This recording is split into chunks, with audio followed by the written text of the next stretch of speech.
आज भी हमारे समाज में औरतों के काम को ज्यादा अहमियत नहीं दी जाती। वो चाहे जितनी भी मेहनत कर ले, लेकिन लोग उनके बारे में बातें करने लग जाते हैं। जो भी औरत घर से बाहर किसी काम के लिए निकलती है, लोग उसे गलत नजरों से देखते हैं। वो ये नहीं देखते कि ये औरत किस मजबूरी में घर से निकलकर काम कर रही है। लोग औरत की मजबूरी जाने बिना ही उस पर इल्जाम लगाने बैठ जाते हैं और तरह तरह की बातें बनाते हैं। हमने देखा है आजकल मर्द लोग खुद तो कुछ काम करते नहीं हैं, और अगर मजबूरी में कोई औरत घर से बाहर निकलकर काम करने लग जाती है तो उसके खिलाफ फौरन बातें बनाने लगते हैं। मेरी बड़ी बहन बहुत सालों से नर्स का काम करती थी। उसकी उम्र 30 साल थी। उसके काम करने की वजह यही थी कि बचपन में ही एक एक्सीडेंट में हमारे माता पिता का देहांत हो गया था। हमारा कोई भी भाई नहीं था, हम सिर्फ 2 बहनें थे। मेरी बहन ने मुझे पाल पोस कर बड़ा किया और पढ़ाया लिखाया। उसने मुझे कभी भी माता पिता की कमी का एहसास नहीं होने दिया। बहुत छोटी उम्र से ही उसने नर्स का काम करना शुरू कर दिया था। वो एक हॉस्पिटल में नर्स का काम करती थी और वो ये काम मजबूरी में करती थी, क्योंकि हमारा कोई सहारा नहीं था। हम दोनों ही एक दूसरे का सहारा थे। इसीलिए माता पिता के देहांत के बाद दीदी को काम करने के लिए घर से बाहर निकलना पड़ा। कभी कभी उनकी नाइट ड्यूटी भी हो जाती थी। इसी वजह से लोग उन्हें गलत नजरों से देखते थे। मेरी दीदी जब भी मेरे पास बैठकर मुझसे बातें करती थी तो वो यही कहती थी, दीप्ति, तुम कभी भी मेरा जैसा काम नहीं करना, बल्कि मैं तुम्हें पढ़ा लिखा कर एक अच्छी पोस्ट पर देखना चाहती हूँ। या तो तुम कोई अच्छी सी जॉब करना या फिर कोई अपना काम स्टार्ट कर देना। मेरे काम को तो लोग बहुत ज्यादा गलत समझते हैं। तुम कोई ऐसा काम करना जिससे तुम्हें इज्जत मिले और तुम्हारी जिंदगी आसान हो जाए। और मैं ये बातें तुमसे इस वजह से कह रही हूँ कि मैं अपने काम को लेकर बहुत ज्यादा परेशान हूँ। ऐसा ना हो कि जो लोग मेरे बारे में बातें बनाते हैं वो तुम्हारे बारे में भी उल्टा सीधा बोले। अपनी बहन की बातें सुनकर मुझे बहुत ज्यादा अफसोस होता था, लेकिन हकीकत तो यही थी कि मुझे अपनी बड़ी बहन का काम बहुत ज्यादा अच्छा लगता था। मेरी बड़ी बहन ने जितने लोगों की दुआएं ली थी, ये बात सिर्फ मैं ही जानती थी। वो जब भी हॉस्पिटल में अपने पेशेंट की खिदमत करती थी तो लोग उसे बहुत ज्यादा दुआएं देते थे। मेरी बहन इस काम में बहुत ज्यादा अच्छी थी। वो बहुत अच्छे से लोगों का ख्याल रखती थी। वो दिन रात देखे बिना ही अपने मरीजों का ख्याल करती थी। लोग उनसे बहुत ज्यादा खुश होते थे, लेकिन उन्हें कभी कभी हॉस्पिटल में दिन की जगह रात में ड्यूटी भी करनी पड़ती थी। उनके काम की वजह से कुछ लोग तो उन्हें बहुत ज्यादा इज्जत देते थे, लेकिन हमारे पड़ोसी और रिश्तेदार मेरी दीदी के इस काम को अच्छा नहीं समझते थे। लोग कहते थे कि जब बड़ी बहन ये काम करती है तो छोटी बहन भी ऐसा ही काम करेगी। मुझे लोगों की बातें सुनकर बहुत ज्यादा दुख होता था। लोगों को क्या पता कि मेरी दीदी कितना अच्छा काम कर रही है, कि इसी वजह से मैं भी अपनी बहन के जैसा काम करना चाहती थी। मैं भी एक नर्स बनकर लोगों की खिदमत करना चाहती थी, उनकी दुआएं लेना चाहती थी। मैं ये काम इस वजह से करना चाहती थी। मेरी बहन को पता चले वो जो भी काम करती है, मुझे उसके उस काम पर नाज है, क्योंकि यही काम करके मेरी बहन ने मुझे बचपन से पाला था और मुझे पढ़ाया लिखाया भी था। वो एक अच्छा काम कर रही थी और इज्जत की नौकरी का काम कर रही थी। हमारे आगे पीछे कोई नहीं था जो लोगों की बातों का जवाब देता या हमें सपोर्ट करता। इसीलिए चुप रहकर हमें लोगों की बातें सुननी पड़ती थी। लेकिन मैंने फैसला कर लिया था कि अपनी बड़ी बहन की तरह मुझे भी नर्स का ही काम करना है। मेरी बहन ने मुझे बहुत ज्यादा समझाया कि अभी तुम छोटी हो, तुम ये काम नहीं कर सकती। तुम्हें नहीं पता इस काम में कितनी परेशानियां उठानी पड़ती हैं। तुमसे ये काम नहीं हो पाएगा। मेरी बहन, मेरी बात मानो, तुम अपनी पढ़ाई पर ध्यान दो। लेकिन मैंने जैसे ठान ही रखी थी कि मुझे यही काम करना है। मैं हर हाल में यही काम करना चाहती थी। मैंने अपनी दीदी से कहा कि आप फिक्र मत करें, मैं अपनी पढ़ाई पूरी करूंगी, लेकिन मुझे अपनी पढ़ाई के साथ साथ आपके साथ काम भी करना है। आप प्लीज मुझे अपने हॉस्पिटल में साथ लेकर जाइए ताकि मैं कुछ सीख सकूं। मेरे जिद करने पर दीदी मुझे अपने साथ ले जाने के लिए मान गई। फिर मैंने उनके साथ जाना शुरू कर दिया। मैं जानती थी कि ये काम करने के बाद लोग मुझे भी गलत नजरों से देखेंगे और मैं लोगों की नजरों में गिर जाऊंगी, मेरी इज्जत नहीं रहेगी। लेकिन फिर भी मैंने ये काम करना शुरू कर दिया था। लेकिन मुझे नहीं पता था कि आने वाली जिंदगी में मेरे साथ क्या होने वाला था। मेरे जीवन में इतना बदलाव आ जाएगा, मैं नहीं जानती थी। नर्स बनने के बाद मेरी जिंदगी ऐसी बदलेगी, मुझे तो पता ही नहीं था। वैसे तो हमारा इस दुनिया में कोई नहीं था, लेकिन मेरे कॉलेज की एक दोस्त थी जिससे मैं अपनी सारी बातें शेयर करती थी। मैंने उसे जब ये बात बताई तो उसने मुझे एक आइडिया दिया। उसने मुझसे कहा कि क्यों ना मैं यही काम विदेश में जाकर करूं, क्योंकि वहाँ के लोग मुझे जानते भी नहीं हैं और वहाँ पर नर्स की बहुत ज्यादा जरूरत होती है। वहाँ की औरतें ज्यादातर औरतों से ही इलाज करवाती हैं, क्योंकि वहाँ के मर्द अपनी औरतों को डॉक्टर से इलाज कराने की इजाजत नहीं देते। अगर तुम वहाँ चली जाओगी तो तुम्हें वहाँ किसी हॉस्पिटल में एक अच्छी नौकरी मिल जाएगी और तुम अच्छा काम कर सकोगी। वैसे भी तुम्हारी बहन ने अपनी सारी जिंदगी तुम्हारे ऊपर खर्च कर दी। अब तुम्हारा फर्ज बनता है कि तुम उनको आराम से उनकी जिंदगी जीने दो। वो भी खुशियों का हक रखती हैं। उन्हें अपनी जिंदगी में आगे बढ़ना चाहिए और शादी करनी चाहिए। उन्हें अपना खुशहाल जीवन जीने का हक है। मुझे अपनी दोस्त की बात बहुत अच्छी लगी, क्योंकि मैं भी चाहती थी कि मेरी बहन अपनी जिंदगी में आगे बढ़े, वो शादी करे, अपने पति और बच्चों के साथ खुश रहे। लेकिन मैं जानती थी मैं जब तक यहाँ इस शहर में उनके साथ रहूंगी तो वो अपनी जिंदगी में आगे नहीं बढ़ेंगी, सिर्फ मेरी ही फिक्र में लगी रहेंगी। इसीलिए मैंने विदेश जाने का फैसला कर लिया। घर आकर मैंने ऐसी जॉब ढूंढना शुरू कर दी जहाँ पर लोगों को नर्स की जरूरत हो। मैं वहाँ जाकर नाम और पैसा कमाना चाहती थी। हो सकता था कि मुझे वहाँ पर एक अच्छी जॉब मिल जाती। मैंने अपने जीवन में कभी भी किसी चीज के लिए इतनी कोशिश नहीं की थी जितना के विदेश में मैं नौकरी मिल जाने के लिए कर रही थी। और कहते हैं ना कि इंसान जिस चीज की कोशिश दिन और रात करता है और भगवान से प्रार्थना करता है तो भगवान उसे वो चीज देकर ही रहते हैं। और मेरे साथ भी यही हुआ। मुझे विदेश में एक अच्छी नौकरी मिल गई थी और जब मेरा वीजा आ गया तो मैंने अपने दीदी को ये बात बताई तो वो बहुत ज्यादा खुश हुई। लेकिन साथ ही साथ उन्हें मेरी चिंता भी सताने लगी कि मैं अकेली वहाँ पर कैसे रहूंगी, क्या करूंगी। थोड़ी परेशान तो मैं भी थी, लेकिन मैंने दीदी के सामने ये बात जाहिर नहीं की, क्योंकि अगर मैं उनके सामने अपनी परेशानी बता देती तो वो और ज्यादा परेशान हो जाती। मैंने अपनी दीदी को तसल्ली दी और उन्हें कहा कि मेरी एक अच्छे हॉस्पिटल में नर्स की जॉब लग गई है, आप बिल्कुल भी परेशान न हो। उन लोगों ने मेरे खाने पीने का और रहने का इंतजाम सब किया हुआ है और जिस दिन की मेरी फ्लाइट थी उस दिन से पहले ही मैंने अपना सारा सामान पैक कर लिया था। मैं नहीं जानती थी कि मैं जहाँ जा रही हूँ वहाँ पर मेरे लिए कितनी बड़ी मुश्किल खड़ी है। मैं बहुत खुश थी और फिर मैं एयरपोर्ट के लिए निकल पड़ी। मैं बहुत ज्यादा घबरा रही थी क्योंकि आज से पहले मैं कहीं भी अकेली नहीं गई थी। मुझे नहीं पता था कि मेरे साथ आगे क्या होने वाला है। मैंने हाथ जोड़कर भगवान से प्रार्थना करनी शुरू कर दी थी कि भगवान मुझे वहाँ जाकर कोई गलत इंसान न मिल जाए। जिस काम के लिए मैं जा रही हूँ मुझे वही नौकरी मिले। मैं ये बात जानती थी कि अक्सर विदेश में लड़कियों को नौकरी का झांसा देकर फंसा लिया जाता है और वहाँ जाकर लोग उनसे गलत काम करवाते हैं। यही बात बार बार मेरे दिमाग में घूम रही थी और मैं इस बात को लेकर बहुत ज्यादा परेशान थी। मैं प्लेन में बैठे बैठे भगवान से बस यही प्रार्थना कर रही थी कि आगे मेरे साथ जो कुछ भी हो सब अच्छा ही हो। जिस नौकरी के लिए मुझे बुलाया गया है मुझे वही नौकरी दी जाए, मुझे कोई गलत इंसान नहीं मिले। जब मैं वहाँ पहुँची तो मुझे एयरपोर्ट से सीधा एक आदमी को ऑफिस ले जाया गया। जब मैंने इस ऑफिस को देखा तो ये एक बहुत बड़ा और आलीशान घर था। मुझे वहाँ जाकर एक कमरे में बैठा दिया गया। ऑफिस में बैठते ही मेरी नजर सामने कुर्सी पर बैठी एक औरत पर पड़ी। शायद इसी ने मुझे यहाँ नौकरी के लिए बुलाया था। वो औरत देखने में बहुत ज्यादा अजीब लग रही थी। इस औरत को ही मेरा इंटरव्यू लेना था। इस औरत की उम्र लगभग 60 साल थी। मैं अपने दिल में सोचने लगी कि पता नहीं ये औरत मुझसे क्या क्या सवाल करेगी। मैंने नर्स का काम अपनी दीदी के साथ अभी अभी शुरू किया था, इसीलिए मैं इंटरव्यू देते हुए बहुत ज्यादा घबरा रही थी क्योंकि मैं इस काम में अभी माहिर नहीं थी।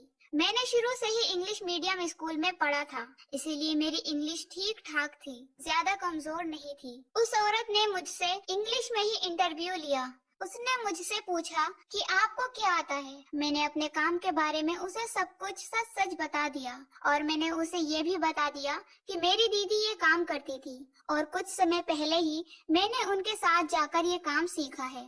उस औरत ने मेरी तरफ नजर भरकर देखा और फिर मुझसे कहने लगी, क्या आपको पता है मैंने आपको डिग्री वाली लड़कियों की बजाय यहाँ पर नौकरी पर क्यों रखने का फैसला किया है। ये आपका इंटरव्यू नहीं है, बस मैं आपको कुछ हिदायत देना चाहती हूँ। इंटरव्यू तो नौकरी पर रखने से पहले लिया जाता है, लेकिन मैं तो आपको नौकरी पर रख चुकी हूँ। ये वीजा मैंने आपको अपनी तरफ से भेजा है। मेरी कंपनी ने आपको हायर किया है, लेकिन प्रॉब्लम ये है कि मैं आपको एक बात समझाना चाहती हूँ। मुझे ये बात बता दीजिए कि ये नौकरी मैं आपको क्यों दे रही हूँ। ये वीजा मैंने आपको अपनी तरफ से भेजा है, मेरी कंपनी ने आपको हायर किया है, लेकिन प्रॉब्लम ये है कि मैं आपको एक बात समझाना चाहती हूँ। मुझे ये बात बता दीजिए कि ये नौकरी मैं आपको क्यों दे रही हूँ, जबकि आपसे अच्छी और पढ़ी लिखी लड़कियाँ इस तरह की नौकरी के लिए हमारे पास हैं। मैंने हैरत से उस औरत की तरफ देखा और उससे कहा कि मैं ये बात नहीं जानती,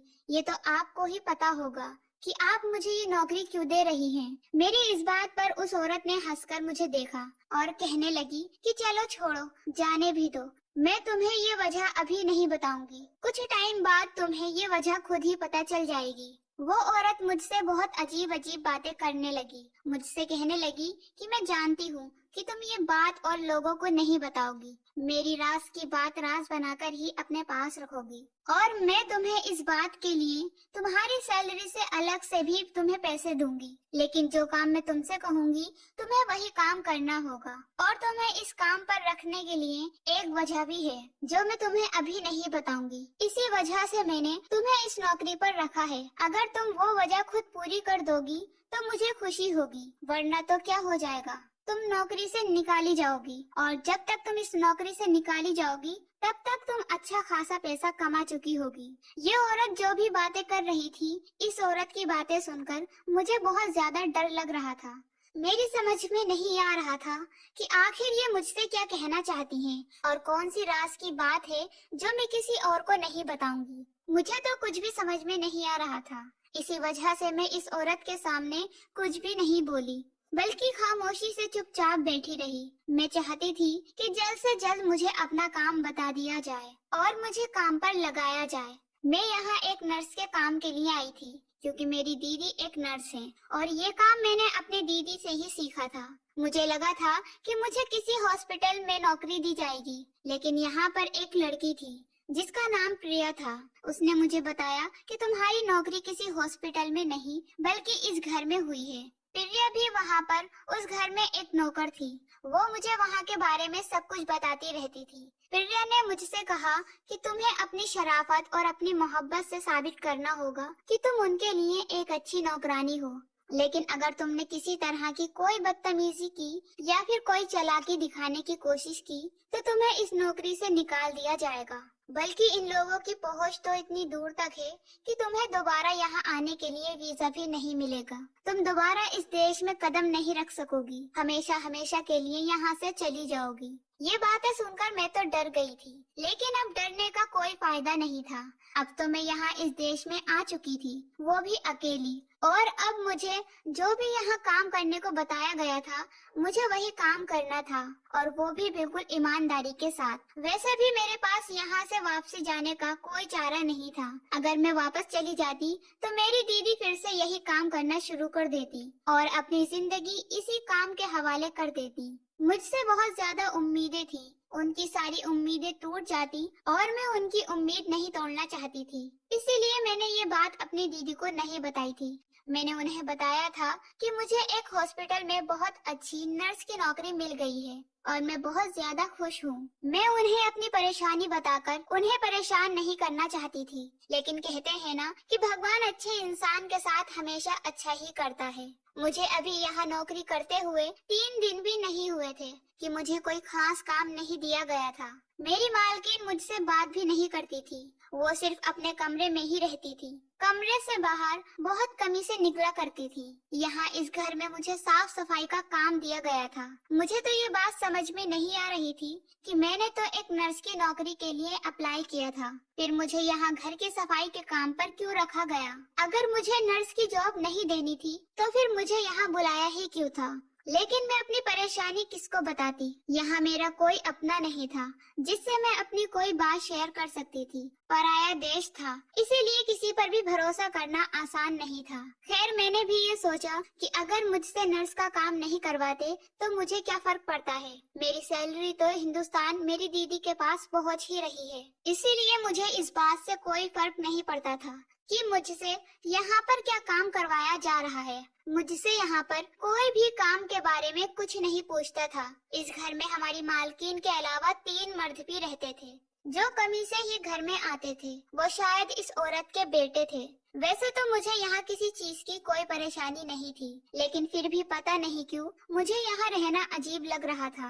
एक दिन मैं घर में अकेली काम कर रही थी, तभी मालकिन अपने कमरे से निकलकर मेरे पास आई और मुझसे कहने लगी, आज मैं तुम्हें अपने घर के स्टोर रूम में लेकर जाऊंगी। उनके मुंह से ये बात सुनकर मैं बहुत ज्यादा डर गई थी और सोचने लगी कि आखिर मेरा स्टोर रूम में क्या काम। मेरे दिमाग में बहुत गलत गलत ख्याल आने लगे थे। मेरी मालकिन इंग्लिश में बात करती थी, लेकिन मुझे उन्हें देखकर ऐसा लगता था कि उन्हें हिंदी भी आती है और वो हिंदुस्तान की ही रहने वाली है। लेकिन उनकी शक्ल देखकर लगता था कि वो कोई अंग्रेजन है। वो बहुत सोच सोच कर और समझदारी वाली बातें किया करती थी। खैर, आज मुझे इस घर के स्टोर रूम में जाना था, लेकिन स्टोर रूम में जाने से पहले उस औरत ने मुझसे कहा कि तुम हिंदू लड़की हो, स्टोर रूम में जाने से पहले भगवान के सामने माथा टेक कर उससे प्रार्थना करो कि मैं जिस काम के लिए तुम्हें स्टोर रूम में लेकर जा रही हूँ, मेरा वो काम पूरा हो जाए। मालकिन की ये बात सुनकर मुझे बहुत ज्यादा हैरानी हुई कि वो आखिर मुझसे क्या करवाना चाहती है, लेकिन मैंने उनकी इस बात पर कुछ नहीं कहा। मैं फौरन मंदिर में माथा टेकने गई और मैंने हाथ जोड़कर भगवान से प्रार्थना की कि मेरे साथ आगे जो भी हो सब कुछ अच्छा ही हो। जब मैं प्रार्थना कर कर वापस आई तो वो कहने लगी कि चलो मेरे साथ स्टोर रूम में चलो। मुझे लगता था कि वो औरत मेरे साथ कोई गलत काम नहीं करेगी। जब उन्होंने मुझे मंदिर जाने को कहा तो मैं समझ गई थी कि वो औरत एक अच्छी इंसान है। अब मैं परेशान नहीं थी। जब मैं स्टोर रूम में गई तो वहाँ पर बहुत सारा सामान रखा हुआ था। स्टोर रूम में एक खुफिया दरवाजा बना हुआ था। वो औरत मुझसे बोली, ये दरवाजा खोलो। अब मुझे थोड़ा थोड़ा डर लगने लगा था। पता नहीं इस दरवाजे के पीछे क्या था। मैंने डरते डरते दरवाजा खोला। हम लोग अंदर चले गए। अंदर एक कमरा बना हुआ था। वहाँ एक अलमारी थी, उसमें बहुत सारी किताबें रखी हुई थी। उन्होंने उन किताबों में से एक किताब उठाई और मेरे हाथ में थमा दी। जब मैंने उस किताब को देखा तो वो गीता थी। मैं गीता इतनी बड़ी किताब अपने हाथ में लेकर डर गई थी कि ये क्या है। मैंने उनसे पूछा तो वो बोली कि मैं जानती हूँ, एक हिंदू धर्म की लड़की के लिए गीता से ज्यादा पवित्र और बड़ी कोई किताब नहीं होती। उन्होंने मुझसे कहा कि मैं चाहती हूँ कि तुम इस किताब पर हाथ रखकर कसम खाओ और मुझसे वादा करो कि तुम यहाँ से जाकर किसी से भी मेरा राज नहीं खोलोगी। अगर तुमने मुझे कोई नुकसान पहुँचाने की कोशिश की तो तुम्हारे लिए मुझसे बुरा कोई और नहीं होगा। तुम मुझसे वादा करो। मैं उस औरत की इस बात पर बहुत ज्यादा हैरान हो गई थी कि ऐसा भी क्या काम है जिसके लिए उसे इतनी सावधानी करनी पड़ रही थी। लेकिन अब तो मुझे उससे वादा करना ही था क्योंकि मैं उसका राज जानना चाहती थी। जब से मैं यहाँ आई थी मैं सिर्फ इस राज के बारे में ही सुन रही थी। अब मैं हर हाल में इसको जानना चाहती थी, इसीलिए मैंने उससे वादा कर लिया था क्योंकि मैं गीता पर हाथ रखकर कसम खा चुकी थी, जो कि मेरे लिए बहुत बड़ी बात थी। लेकिन मेरे पास कोई और रास्ता नहीं था, इसीलिए मैंने गीता पर हाथ रखकर कसम खाकर इस बात का वादा कर लिया कि मैं यहाँ इस औरत का कोई भी राज किसी दूसरे के सामने नहीं खोलूंगी। खैर, इस सारे काम के बाद यानी उस औरत ने कसम खिलवाने के बाद मैं और मेरी मालकिन वहाँ से सीढ़ी उतरकर नीचे गए। नीचे का तो नजारा ही अलग था।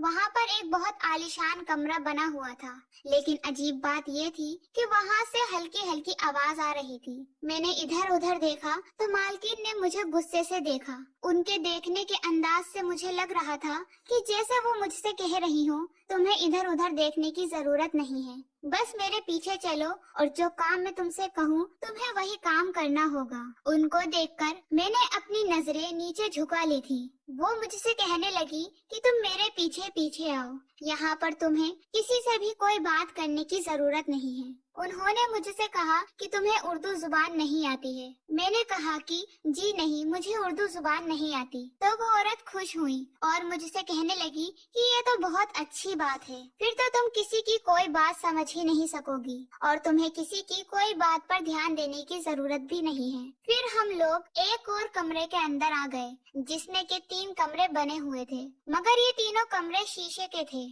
उन तीनों कमरों में से एक दूसरे कमरे को देखा जा सकता था। इन तीनों कमरों में एक एक औरत थी जिसे एक रेशमी मखमल बिस्तर पर लिटाया गया था। ऐसा लगता था जैसे ये छोटा सा हॉस्पिटल हो।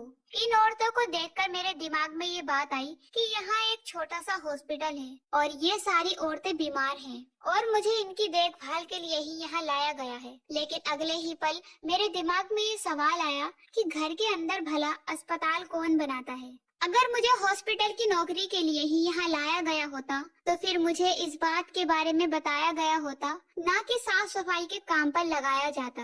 लेकिन ये तीनों की तीनों औरतें मुझे कहीं से भी बीमार नहीं लगती थी। ये तो अच्छी भली औरतें थी और अच्छे घर की लग रही थी, लेकिन वो अपने अपने बिस्तर पर बैठी थी और सभी औरतें बहुत ज्यादा उदास लग रही थी। इन औरतों की उम्र भी कोई ज्यादा नहीं थी, कोई 25 साल की थी तो कोई 30 साल की थी, जबकि एक औरत तो 22 साल की थी। मैं उन औरतों को गौर से देख रही थी। तभी मेरी मालकिन ने मुझसे कहा कि तुम्हें इन तीनों औरतों की देखभाल करनी है। इन औरतों का पूरे तरीके से तुम्हें ही ख्याल रखना है। उनके खाने पीने से लेकर उठने बैठने तक उन पर नजर रखनी है। और इन तीनों के कमरों को तुम आसानी से देख सकती हो क्योंकि उनके कमरे शीशे के बने हुए हैं, तो तुम आसानी से इन तीनों पर नजर रख सकती हो। तुम ये बात जान सकती हो, उनको देख सकती हो कि कौन औरत क्या कर रही है। इसीलिए तुम्हें ये काम करने में कोई ज्यादा दिक्कत नहीं आएगी। तुम्हें इन औरतों का हर तरीके से ख्याल रखना है। जो चीज ये मांगे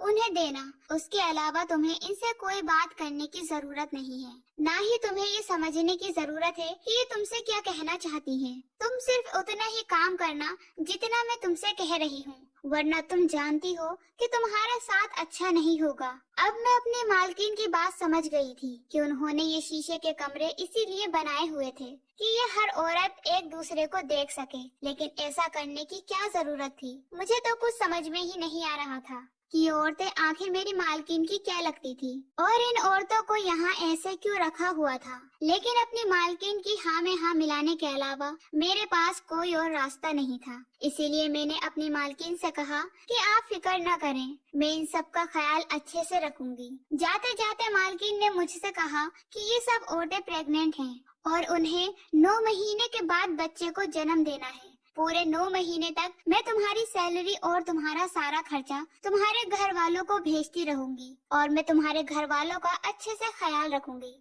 उन्हें किसी चीज की कोई परेशानी नहीं होगी, पर इसके बदले तुम वो करो जो मैं कह रही हूँ। अपना दिमाग लगाने की जरूरत नहीं है। मैंने मालकिन से कहा तो क्या 9 महीने के बाद मेरी ये नौकरी खत्म हो जाएगी? मेरी बात पर उसने नहीं में सर हिला दिया। इनमें से किसी औरत का बच्चा 3 साल बाद ही पैदा होगा तो मैं वो तुम्हें ही बुलाऊंगी। तुम अगर ईमानदार निकली और तुमने मेरा राज किसी के सामने नहीं खोला तो मैं तुम्हारे लिए सब कुछ करने को तैयार हूँ। तुम्हारी नौकरी खत्म होने के बाद भी मैं तुम्हें तुम्हारी सैलरी भेजती रहूंगी। मैं तुम्हें इतना पैसा दूंगी कि तुमने कभी सपने में भी नहीं देखा होगा। मैंने अपनी मालकिन से पूछा कि मालकिन, ये औरतें आपकी क्या लगती हैं? मालकिन ने कहा कि ये मेरी जो भी लगती हैं, तुम्हें बस उनका ख्याल रखना होगा। मैं तुम्हें हर तरह की फैसिलिटीज देने को तैयार हूँ। तुम्हें किसी भी चीज की जरूरत हो तो मुझे बता देना। और अगर तुम्हें इन औरतों के लिए किसी मशीन या किसी दवा की जरूरत पड़े तो मुझे जरूर बता देना। तुम प्रिया से कह देना, वो किसी को बाजार भेजकर सारा सामान तुम्हें मंगवा कर दे देगी। तुम्हें किसी तरह की फिक्र करने की कोई जरूरत नहीं है। बस तुम मेरे इस राज को राज ही रखना। उसके अलावा मुझे तुमसे और कुछ नहीं चाहिए, बल्कि इस राज को राज रखने के बदले मैं तुम्हें इतना पैसा दूंगी कि तुमने कभी सोचा भी नहीं होगा। मैं अपनी मालकिन की बात सुनकर खुश हो गई थी। मगर अब मुझे ये भी सोचना था कि आगे मुझे क्या करना है। मुझे यहाँ पर रहते रहते सब लोगों के बारे में पता चल गया था। मुझे यहाँ के रहने वालों के बारे में भी पता चल गया था कि ये लोग क्या खाते हैं और क्या पीते हैं। इसीलिए मैं सबके खाने पीने का ख्याल भी रखती थी। लेकिन इस नए देश में आकर विदेश की मुझे ऐसी हवा लगी कि मैं तो अपना नाम और काम तक भूल गई थी। तो अब मैं इन औरतों के खाने पीने का ख्याल कैसे रखती। जब मैंने ये बात प्रिया से की तो प्रिया कहने लगी कि तुम फिक्र नहीं करो, ये सब औरतें तुम्हें खुद बताएंगी कि उनको क्या खाना पीना है, तुम्हें क्या क्या बनाकर इन्हें देना है। मैंने प्रिया से कहा कि ये मुझे कैसे बताएंगी, मुझे तो उनकी भाषा समझ में ही नहीं आती। तो प्रिया ने मुझे हैरत से देखा। प्रिया कहने लगी कि इसका मतलब मेरा शक सही निकला। मैं प्रिया की बात को समझी नहीं थी। उसने भी ये बात टाल दी थी। लेकिन मुझे समझ में नहीं आ रहा था कि मालकिन ने मेरी सिर्फ नर्स होने के बावजूद मुझे इन प्रेग्नेंट औरतों की हिफाजत के लिए क्यों रखा था। मैंने इस बारे में प्रिया से पूछा तो उसने भी मुझे इस बारे में कुछ नहीं बताया। अब मुझे ऐसा लग रहा था कि जैसे जिंदगी धीरे धीरे आगे बढ़ने लगी थी। अब मेरा रोज का यही काम था कि मैं उन प्रेग्नेंट औरतों की खिदमत करती, उन्हें अपने हाथों से खाना खिलाती। वो लोग जो मुझसे खाने पीने को मांगते, मैं उन्हें वही देती थी। इसी तरह दिन बीत रहे थे कि एक दिन मेरे साथ एक अजीब किस्सा हुआ। जब मैं एक सबसे छोटी वाली लड़की के पास उसे खाना खिलाने गई तो उसने मेरा हाथ पकड़ लिया और मुझे इशारों से कुछ समझाने की कोशिश करने लगी। वो इशारे से मुझे कुछ कहना चाह रही थी, लेकिन मुझे उसकी कोई बात समझ में नहीं आ रही थी। मैं इतना तो समझ गई थी कि औरत मुझसे कुछ कहना चाहती है और वो औरत जो भी मुझसे कहना चाहती थी वो कोई राज की बात है। मैंने उससे पूछा तो वो उर्दू में मुझे तेज तेज बोलकर समझाने लगी, लेकिन मुझे उसकी एक भी बात समझ में नहीं आ रही थी। मैंने उसे समझाने की कोशिश भी की, मैं तुम्हारी जुबान नहीं समझती, लेकिन वो अपनी भाषा में बोले जा रही थी। लेकिन मुझे तो उसकी कोई भी बात समझ में नहीं आ रही थी। वो औरत बेचारी परेशान हो गई और उसकी आंखों में दर्द उतर आया। वो बार बार मेरे सामने हाथ जोड़कर कुछ कह रही थी। उसकी ऐसी हालत देखकर मैं बहुत ज्यादा परेशान हो गई। मैं सोचने लगी कि आखिर मैं उसकी क्या मदद करूं और कैसे मदद करूं। एक पल को मेरे मन में ख्याल आया कि मैं मालकिन से इसके बारे में बात करूं, लेकिन फिर मैंने सोचा कि अगर मालकिन को इसकी मदद करनी होती तो ये औरत मुझे ये सब बातें क्यों बता रही होती। मैंने सोचा कि मुझे समझदारी से काम लेना चाहिए। मैंने उस औरत को तसल्ली दी और उससे कहा कि मैं तुम्हारी जरूर मदद करूंगी, तुम फिक्र मत करो। मैं सोच रही थी कि मैं क्या करूं, तभी मेरी नजर मेरे पास में पड़े मोबाइल पर गई। मैंने सोचा कि क्यों ना मैं इसकी बात अपने मोबाइल में रिकॉर्ड कर लेती हूँ। मैंने उस औरत से कहा कि जो तुम अभी बोल रही थी वो दोबारा बोलो। वो औरत मुझसे डरने लगी। शायद वो सोच रही थी कि मैं ये सारी बातें मालकिन को बता दूंगी, लेकिन मैंने उसे इशारों से समझाया कि मैं मालकिन को कुछ नहीं बताऊंगी। तुम फिक्र मत करो, तुम जो बोल रही थी वो दोबारा बोलो। मैं इसमें रिकॉर्ड कर रही हूँ। मैं तुम्हारी बातों का मतलब किसी से पूछूंगी और फिर मैं तुम्हारी मदद कर दूंगी। वो औरत शायद मेरा इशारा समझ गई थी, इसीलिए उसने वो सारी बातें मुझे दोबारा बताई। लेकिन अब सवाल ये था कि मैं ये बातें किससे पूछती। मैं ये बात प्रिया से भी नहीं पूछ सकती थी, लेकिन मैंने सोच लिया था कि मैं इस बात का मतलब जरूर जानकर रहूंगी। यहाँ तो मेरा कोई दोस्त भी नहीं था जिससे मैं ये सब कुछ पूछ सकती थी। अनजान देश था, यहाँ पर किसी पर भरोसा करना आसान नहीं था। कुछ दिन बाद मैं हॉस्पिटल से इन औरतों के लिए कुछ दवाई लेने गई थी। मैं हमेशा उन औरतों के लिए इस डॉक्टर से दवाई लेने जाती थी और वो डॉक्टर भी एक अच्छी भली औरत लगती थी। इसीलिए मैंने फैसला किया कि मैं इस डॉक्टर से ही इन सारी बातों का मतलब पूछूंगी। मैं उस डॉक्टर को एक साइड में लेकर गई और मैंने उससे कहा कि मुझे आपसे कुछ पूछना है, क्या मैं आपसे पूछ सकती हूँ। उस डॉक्टर ने मुझसे कहा कि हाँ बिल्कुल, क्यों नहीं। फिर मैंने उसे रिकॉर्ड की हुई बातें सुना दी। वो रिकॉर्ड की हुई बातें सुनते ही मुझे गौर से देखने लगी और मुझसे कहने लगी, अगर मुझे तुम्हारी हिफाजत का डर नहीं होता तो मैं इस औरत के खिलाफ जरूर कोई न कोई एक्शन लेती। ये औरत जो बातें कर रही है ये बहुत ज्यादा खतरनाक है। कोई भी औरत ये बातें बर्दाश्त नहीं कर सकती। मैंने डॉक्टर से पूछा, आप मुझे तो बताएं ये औरत क्या कहना चाह रही थी। मुझे तब डॉक्टर ने बताया, ये औरत अपनी सास के बारे में बहुत भयानक बातें कर रही है। मैं उस डॉक्टर की बात सुनकर बहुत ज्यादा डर गई थी। मैंने उससे बातों का मतलब पूछा तो पता चला कि मेरी मालकिन ने अपनी तीनों बहुओं को स्टोर रूम में कैद करके रखा हुआ है और इन तीनों औरतों से पोते चाहती हैं। अगर इन तीनों में से किसी को भी बेटा नहीं हुआ तो वो इन तीनों को तलाक देकर उन्हें ऐसी जगह भिजवा देंगी जहाँ से दुनिया उन्हें ढूंढ भी नहीं सकती और अपने बेटों की दूसरी शादी करवा देंगी। मुझे तो इस बात की हैरानी थी कि ये औरत बहुत ज्यादा पढ़ी लिखी और मॉडर्न दिखाई देती थी, मगर उसने जो हरकत की थी वो बहुत ही अजीबोगरीब और गलत थी। ये सब बातें सुनकर मैं बहुत ज्यादा परेशान हो गई थी। मैं इन औरतों की मदद करना चाहती थी और उन्हें इस कैद से छुड़वाना चाहती थी, क्योंकि इस औरत ने अपनी बातों में ये भी बताया था कि अगर उनके बेटा नहीं हुआ तो उन्हें बहुत ज्यादा परेशानी का सामना करना पड़ेगा। हम सब अनाथ लड़कियां हैं, हमारे आगे पीछे कोई नहीं है, इसीलिए हमें तुम ही हमारी सास से बचा सकती हो। हमारे पति भी हमारा साथ नहीं दे रहे, उन्हें भी बेटा ही चाहिए। उस औरत ने ये भी बताया कि मेरी सास ने तुम्हें इस नौकरी पर इसीलिए रखा है कि उन्हें किसी पंडित ने बताया था कि जिस तारीख में तुम पैदा हुई हो, अगर उस तारीख की जन्मी हुई लड़की तुम्हारी बहुओं की डिलीवरी करेगी तो तुम्हारे यहाँ पोता ही पैदा होगा। हमारी सास ने जब तुम्हारा फॉर्म देखा तो उनकी नजर तुम्हारी जन्म तिथि पर गई, तो उन्होंने फौरन ही तुम्हें नौकरी पर रख लिया। और अगर इस नौकरी में तुमने जरा सी भी लापरवाही दिखाई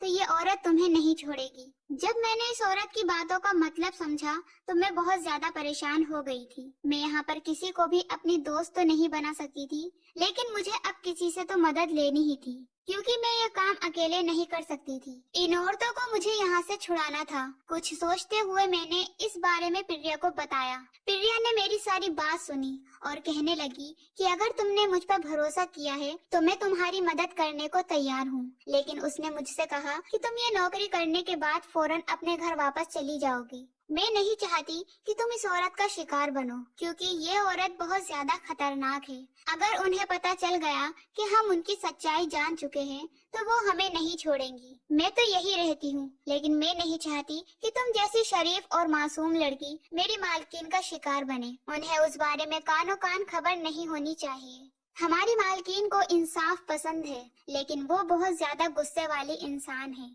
उसने तुम्हारी डिग्री देखकर नहीं, बल्कि तुम्हारी मासूमियत और शराफत देखकर तुम्हें यहाँ नौकरी दी है। वो समझ गई थी कि तुम एक गरीब लड़की हो। अगर तुम्हें सच्चाई पता भी चल जाएगी तो तुम उसका कुछ नहीं बिगाड़ सकती, लेकिन हाँ, अगर तुमने उसके खिलाफ कोई कार्रवाई करने की कोशिश की तो वो तुम्हें कहीं का नहीं छोड़ेगी। दूसरी बात ये कि मेरी मालकिन नहीं चाहती कि उनकी बहू का चेकअप करने के लिए कोई अच्छी लेडी डॉक्टर यहाँ आए, क्योंकि डॉक्टर बहुत आजाद ख्यालों की होती हैं और वो यहाँ से बाहर जाकर किसी को भी इनके बारे में बता सकती हैं। इसीलिए मालकिन चाहती थी कि तुम जैसी ही कोई कम पढ़ी लिखी लड़की जिसे नर्स का काम आता हो और उनकी बहुओं का ख्याल रख सके। इसी वजह से उन्होंने तुम्हें इस नौकरी पर रखा है। अब अगर मालकिन को ये सब कुछ पता चल गया कि तुम उनके खिलाफ जाने के बारे में सोच रही हो या तुम्हें उनकी सारी सच्चाई पता चल गई है, तो फिर तुम्हारा यहाँ से बचकर निकलना बहुत मुश्किल हो जाएगा। किसी को पता भी नहीं चलेगा कि मालकिन ने तुम्हारे साथ क्या किया है।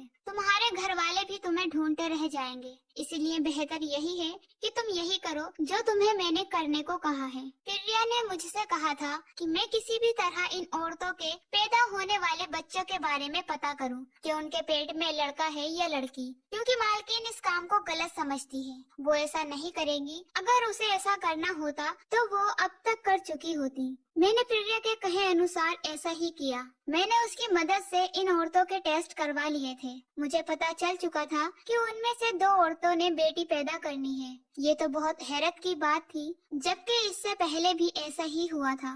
मालकिन इन सब बातों के पीछे इतना पागल हो गई थी, इसीलिए उसने ऐसा किया था, क्योंकि उसे अपनी बहू के बारे में भरोसा नहीं था। आज से पहले भी उनकी तीनों बहुओं ने लड़कियां ही पैदा की थी, जिनको वो मरवा चुकी थी। ये औरत अब पागल हो गई थी। इस औरत ने अपने पोते के लालच में अपनी बहुओं को यहाँ कैद कर रखा था और अपने बेटों की धड़ाधड़ शादी करवाती रही, वो भी सिर्फ लड़के की खातिर। और वो इन शादियों को रजिस्टर भी नहीं करवाती थी कि कहीं उसे इन सब का हिसाब न देना पड़ जाए। ये सब कुछ जानकर तो मेरे सर पर आसमान ही गिर पड़ा था। अब मेरे सर पर एक तलवार लटक रही थी, लेकिन अब इन औरतों के होने वाले बच्चे के बारे में पता चल चुका था, तो मैं और ज्यादा परेशान हो गई थी और मुझे हर हालत में इन औरतों को बचाना था। मैं रोज भगवान से प्रार्थना करती कि भगवान तू मेरा साथ देना और मुझे इन औरतों को यहाँ से छुड़ाने में मेरी मदद करना, वरना मैं जिंदगी भर किसी को मुंह दिखाने के काबिल नहीं रहूंगी। मेरे होते हुए इन औरतों को कुछ हो गया तो मैं जिंदगी भर भी खुद को माफ नहीं कर पाऊंगी। अब मुझे किसी भी हाल में इन औरतों को यहाँ से निकालना था। धीरे धीरे इनकी डिलीवरी का समय भी आ रहा था और अगर इन औरतों की डिलीवरी यहाँ होती तो उनके लड़की पैदा हो जाती तो मेरी मालकिन इन औरतों की बेटियों को भी मार देती और इन औरतों के साथ पता नहीं क्या करती। अब मुझे इन सब बातों की खबर पुलिस को देनी थी ताकि वो मेरी मालकिन के खिलाफ कोई एक्शन ले सके। एक दिन मैंने मालकिन से कहा कि मुझे इन औरतों के लिए कुछ दवाइयों की जरूरत है, तो मुझे इनकी दवाइयाँ लेने हॉस्पिटल जाना होगा। मालकिन ने कहा ठीक है तुम जाओ, लेकिन मेरा ड्राइवर तुम्हारे साथ जाएगा। मैं जब भी कहीं बाहर जाती थी तो इस औरत का ड्राइवर हमेशा मेरे साथ होता था और मुझ पर नजर रखता था। मालकिन की बात सुनकर मैं सोच में पड़ गई कि इस ड्राइवर के मेरे साथ होने से मैं पुलिस स्टेशन कैसे जा सकूंगी। फिलहाल तो मुझे इस घर के बाहर निकलना था, तो मैं उसके ड्राइवर के साथ बाहर जाने के लिए राजी हो गई। मैं सोचने लगी कि मैं ड्राइवर को कैसे खुद से अलग करूं ताकि मैं पुलिस स्टेशन जा सकूं। फिर मेरे दिमाग में एक आइडिया आया। मैंने इस हॉस्पिटल की उस डॉक्टर से मदद ली जिससे मैंने सारी सच्चाई जानी थी। उस डॉक्टर ने मेरे ड्राइवर से कहा कि तुम प्लीज मुझे मेरे घर छोड़ आओ, मेरे पति की तबीयत बहुत ज्यादा खराब है। पहले तो वो ड्राइवर मना करने लगा, लेकिन डॉक्टर के बहुत ज्यादा कहने पर वो उसे घर पर ले जाने के लिए तैयार हो गया और मैंने भी ड्राइवर से कह दिया था कि तुम जाओ, मैं मालकिन से तुम्हारी शिकायत नहीं करूंगी। ड्राइवर के जाते ही मैंने फौरन टैक्सी की और मैं सीधे पुलिस स्टेशन पहुंच गई। पुलिस स्टेशन जाते ही मैंने इस औरत के खिलाफ एफआईआर लिखवाई। पुलिस ने कहा ठीक है अब तुम यहाँ से जाओ और जिस टाइम तुम उन औरतों के साथ हो और तुम्हारी मालकिन और उसका बेटा घर में हो तो तुम इस समय हमें कॉल कर देना, हम उसी समय आकर उन्हें गिरफ्तार कर लेंगे। मैंने ऐसा ही किया। मैं ड्राइवर के साथ घर वापस आ गई। रात के समय जब मालकिन और उसका बेटा घर में थे, मैंने छुपकर पुलिस को कॉल कर दी। पुलिस वहां पहुंच गई और मेरी मालकिन और उसके बेटे को गिरफ्तार कर लिया। मेरी मालकिन की बहू ने भी अपनी सास और पति के खिलाफ गवाही दे दी थी। मैंने उन औरतों को इस कैद खाने से बाहर निकलवा दिया था, लेकिन मालकिन ने मुझसे कहा तुमने मेरे साथ सही नहीं किया, अब तुम देखना कि मैं तुम्हारा क्या करूंगी। मैंने अपनी मालकिन से कह दिया आपने अपने पोते के लालच में जो अपनी बहुओं के साथ किया था वो बहुत गलत है। बेटा और बेटी दोनों बराबर होते हैं, हमें दोनों में फर्क नहीं समझना चाहिए। आप एक औरत होकर औरत की ही दुश्मन निकली, अब आपको आपके किए की सजा मिलकर रहेगी। कुछ दिनों के बाद मेरी मालकिन और उसके बेटों को अदालत में पेश किया गया। उनकी बहू ने उनके खिलाफ गवाही दी और उन्हें सजा हो गई। उन औरतों के यहाँ बेटी पैदा हुई थी। वो औरतें अपनी बच्चियों को गोद में लेकर बहुत ज्यादा खुश हुई। उन्होंने मेरा धन्यवाद किया। पुलिस ने मुझे मेरा वीजा वापस कर अपने देश भेज दिया था। मैं इन औरतों को इनकी सास की केस से छुड़वाकर बहुत ज्यादा खुश थी। मैंने एक अच्छा काम किया था। अब मैं अपने घर वापस आ चुकी थी। घर वापस आकर मैंने एक हॉस्पिटल में नर्स का काम करना शुरू कर दिया था। मैंने अपनी दीदी के लिए एक अच्छा सा लड़का देखा और उनकी शादी करवा दी। वो अपने पति के साथ बहुत ज्यादा खुश थी। अब लोग मुझे और मेरी दीदी को इज्जत की नजरों से देखते हैं। हमें औरतों के काम को सराहना चाहिए। किसी भी औरत को गलत नजरों से देखने से पहले हमें ये सोचना चाहिए कि हमारे घर में भी बहन बेटियां हैं। अगर कोई उन्हें गलत नजरों से देखे तो हमें कितना बुरा लगेगा। और हर औरत को इज्जत दो। आज मैं और मेरी दीदी अपनी जिंदगी में बहुत ज्यादा खुश हैं।